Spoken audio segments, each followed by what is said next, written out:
ಎಲ್ರಿಗೂ ನಮಸ್ಕಾರ. Life of ಚೈ YouTube ಚಾನಲ್ಗೆ ಎಲ್ಲರಿಗೂ ಕೂಡ ಆತ್ಮೀಯವಾದಂತಹ ಸ್ವಾಗತ. ಇನ್ನೂ ಕೂಡ ನನ್ನ ಚಾನಲ್ಗೆ ಸಬ್ಸ್ಕ್ರೈಬ್ ಆಗಿಲ್ಲ ಅಂತಂದರೆ ಈ ಕೂಡಲೇ ಸಬ್ಸ್ಕ್ರೈಬ್ ಮಾಡಿ ಅಂತೇಳಿ ನಾನು ನಿಮ್ಮಲ್ಲಿ ಕೇಳ್ಕೊತೀನಿ. ಹಾಗೆ ಯಾರೆಲ್ಲ ಸಬ್ಸ್ಕ್ರೈಬ್ ಮಾಡಿದಿರೋ ಅವರೆಲ್ಲರಿಗೂ ಕೂಡ ತುಂಬ ಹೃದಯದ ಧನ್ಯವಾದವನ್ನು ತಿಳಿಸ್ತಾ ಇದ್ದೀನಿ. ಬನ್ನಿ ಇವತ್ತಿನ ಒಂದು ವಿಡಿಯೋನ ಶುರು ಮಾಡೋಣ. ಇವತ್ತು ಮಂಕುತಿಮ್ಮನ ಕಗ್ಗದ ಒಂದು ಕಗ್ಗವನ್ನು ನಾನು ನಿಮ್ಮ ಹತ್ರ ತಿಳಿಸ್ತಾ ಇದ್ದೀನಿ. ಕಗ್ಗದ ಹೆಸರು ಬಂದು ಬಿದ್ದ ಮನೆಯನ್ನು ಕಟ್ಟು.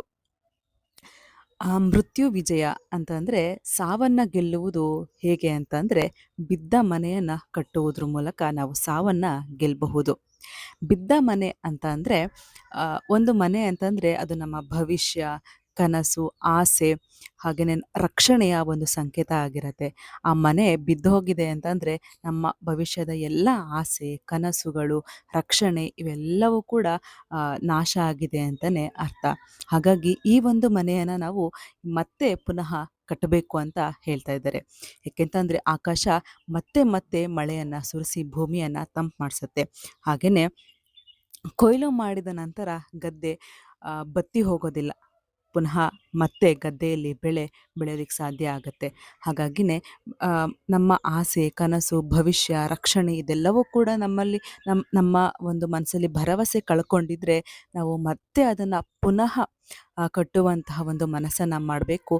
ಹೀಗೆ ಬಿದ್ದ ಮನೆಯನ್ನು ಕಟ್ಟೋದ್ರಲ್ಲಿ ನಮ್ಮ ಸಾವನ್ನು ನಾವು ಗೆಲ್ತೀವಿ ಅಂತ ಈ ಒಂದು ಕಗ್ಗದಲ್ಲಿ ತಿಳಿಸ್ತಾರೆ. ಓದ್ತೀನಿ. ಬಿದ್ದ ಮನೆ ಕಟ್ಟು. ಕಗ್ಗದ ಸಂಖ್ಯೆ 474. ಬಿದ್ದುದನು ನಿಲ್ಲಿಪ್ಪುದೇ ನರನ ಮೃತ್ಯುಂಜಯತೆ. ಶುದ್ಧಿಸದೆ ನಭ ಧರೆಯ ಮರಳಿ ಮಳೆಯಿಂ.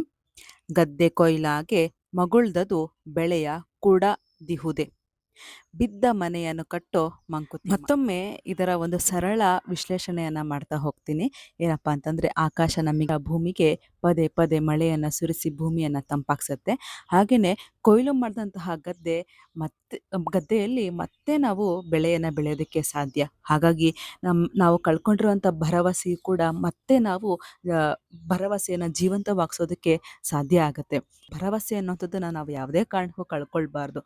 ಅಕಸ್ಮಾತ್ ಏನಾದರೂ ಸಮಸ್ಯೆಗಳಾಗಿ, ತೊಂದರೆಗಳಾಗಿ ನಾವು ಭರವಸೆಯನ್ನು ಕಳ್ಕೊಂಡಿದ್ರೆ ಆ ಭರವಸೆಯನ್ನು ಮತ್ತೆ ನಾವು ಕಟ್ಟುವುದು ನಮ್ಮ ಕರ್ತವ್ಯ ಆಗಿರುತ್ತೆ. ಹಾಗೆ ಭರವಸೆಯನ್ನು ಮತ್ತೆ ನಾವು ಈ ರೀತಿ ಜೀವಂತಗೊಳಿಸ್ತೀವಲ್ವ, ಅದ್ರ ಸಾವನ್ನು ಗೆದ್ದ ಹಾಗೆ ಅಂತ ನಮ್ಮ ಡಿ.ವಿ. ಗುಂಡಪ್ಪನವರು ತಿಳಿಸ್ತಾರೆ. ಇದಾಗಿತ್ತು ಇವತ್ತಿನ ಒಂದು ವಿಡಿಯೋ.